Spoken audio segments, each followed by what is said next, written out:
প্রিয় দর্শক, আপনি যখন আপনার বন্ধুকে বিপদে ফেলে ইউটার্ন নেন, ঠিক সেটাকেই স্বার্থপরতা বলে। আর যে কাজটি করেছেন বিরাট কোহলি, ফিলিপ সল্টকে রীতিমতো রান আউট করে দিলেন শুধুমাত্র নিজে বাঁচার জন্য। দিল্লি ক্যাপিটালসের বিপক্ষে শুরুতে ব্যাটিং করতে নেমেই ব্যাটিং ঝড় তোলেন ফিলিপ সল্ট।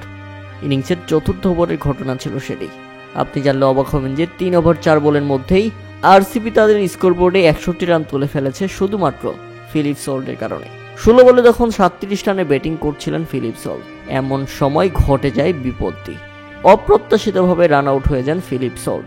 দুর্দান্ত খেলতে থাকে এই ক্রিকেটার রান আউট হওয়ার পর ব্যাপকভাবে হতাশ হয়ে পড়েন, কেননা তার ভুল ছিল না এখানে। বিরাট কোহলি চাইলে রানটা হয়ে যেতে পারত, কিন্তু বিরাট কোহলি এটা কি করলেন?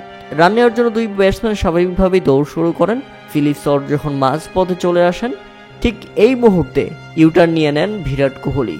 অর্থাৎ মুহূর্তেই সুযোগ বুঝে বিরাট কোহলি রীতিমতো পল্টি নিয়ে নিলেন, আর যার কারণে বলির পাঠা হতে হয়েছে ফিলিপ সল্টকে। তিনি ব্যাক করে ফিরে যেতে চেয়েছিলেন, কিন্তু উইকেটের মধ্যেই তিনি পড়ে যান, যে কারণে উঠে দাঁড়িয়ে আবারও দ্বারপ্রান্তে ফিরে আসাটা তার জন্য কঠিন হয়ে পড়ে এবং ইতিমধ্যে স্টাম্প ভেঙে দিয়েছেন কেএল রাহুল। শেষ পর্যন্ত প্যাভিলিয়নে ফিরে যেতে হয় ফিলিপ সল্টকে। 17 বলে 37 করেই থেমে যেতে হয় তার ইনিংস। ফিলিপ সল্টের পর বিরাট কোহলিও সুবিধা করতে পারেনি, ক্যাচ তুলে দিয়ে ফিরেছেন 22 রানের মাথায়। অর্থাৎ দুর্দান্ত খেলছিলেন ফিলিপ সল্ট, নিজেও সুবিধা করতে পারলেন না, আরেকজনকেও দারুণ একটা ইনিংস খেলতে দিলেন না।